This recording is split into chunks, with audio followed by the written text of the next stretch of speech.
the Alder anchored that night in the fog on the 4th of April 1937. And then, as you can see behind us here, we have the Holbein Lighthouse. The Lady Cavan was coming in, following the Alder, coming in from the Irish Sea, from Liverpool, making its way to Newry also. And Captain Campbell had anchored here at 4:05 on the morning of the 4th of April. And then the Lady Cavan loomed out of the fog and collided with the coal boat, hitting it on the port side. As a result of the collision, the Alder sank very quickly, and Captain Campbell, his wife Kate, and 4 members of the crew perished, and there were 3 survivors. So, as we look here today, you can only imagine what it must have been like on that freezing cold morning. It was just coming off the back of a very hard winter, and the reports tell us that the mountains were snow-capped, and the three survivors, Billy Cahoon, Jim Hollywood and Mick O'Neill, they were very, very fortunate men. It's also particularly poignant that a husband and wife, father and mother, lost their lives in this tragedy. And now today we're 76 years on, and hopefully we'll have a fitting memorial for Captain Campbell and his wife and crew in August of this year.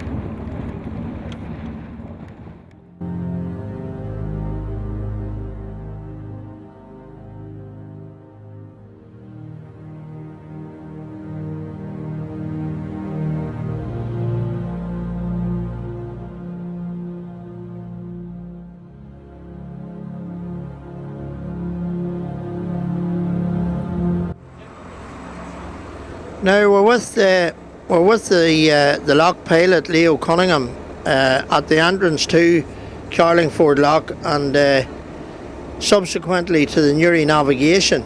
And we're on the pilot boat here, and we're coming up to the Heli Hunter buoy, which is the leading buoy on Carlingford Lock. And Leo, tell us, what does this buoy mark? It's the Heli Hunter buoy, James. It's the probably now that what you would call the fairway buoy. It's marking the shallow water reefs just outside the lock here. There's a line of reefs just running towards the keel from here, and very shallow water. And tell me, Leo, what depth of water are we talking about?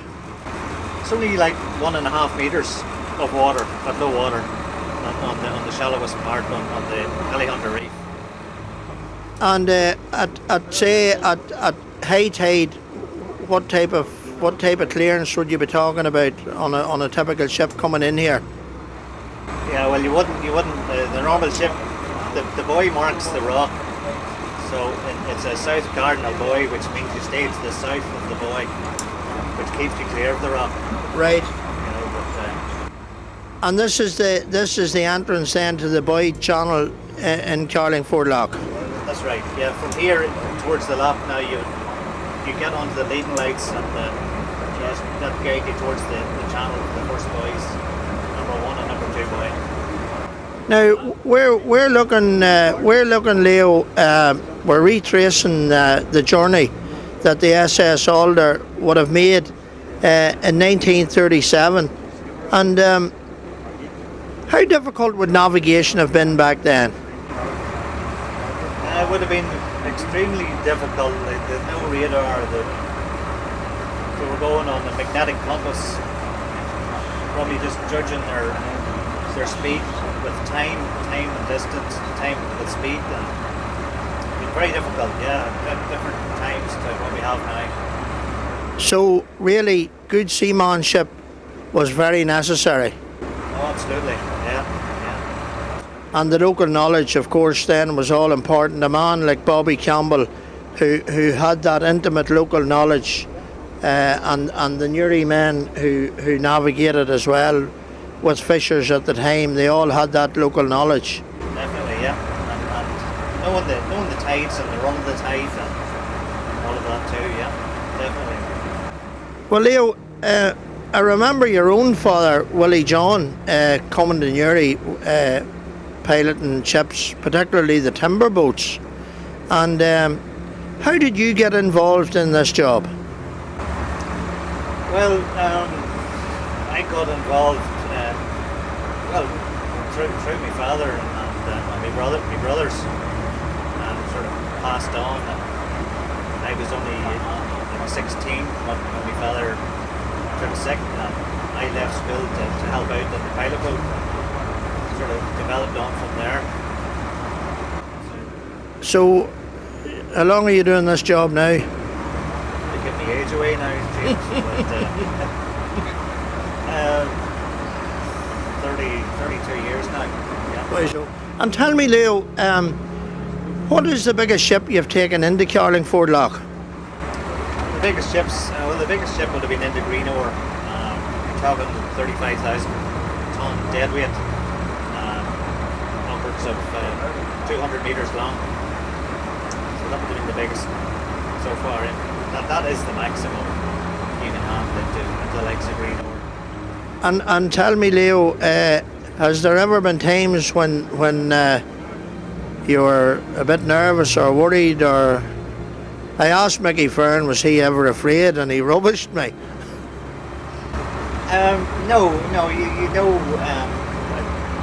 you know what you have to do and you do it. But the scariest times, I suppose, is trying to maybe get on ships or leave ships. Yeah. Get down a pilot ladder into the boat in a bad night. That's the worst bit. Once you're on board, you're all right. You know what you have to do and you do it.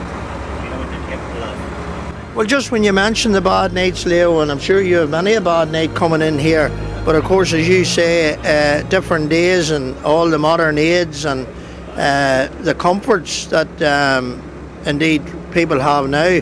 But I was thinking of the Connemara Retriever disaster in 1916, when Captain O'Neill would have been standing on an open bridge on the Retriever after 16 hours of a crossing coming from Garston.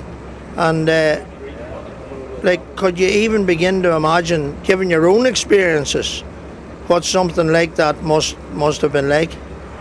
That must have been tough. You know, those were hard men, tough men. Definitely were. It's a whole different ball game now. You wouldn't be allowed to do that sort of thing now with rules and regulations, hours of rest, all these things come into now. And how would you estimate the capabilities of those seamen? Those were excellent seamen. There's no doubt about that.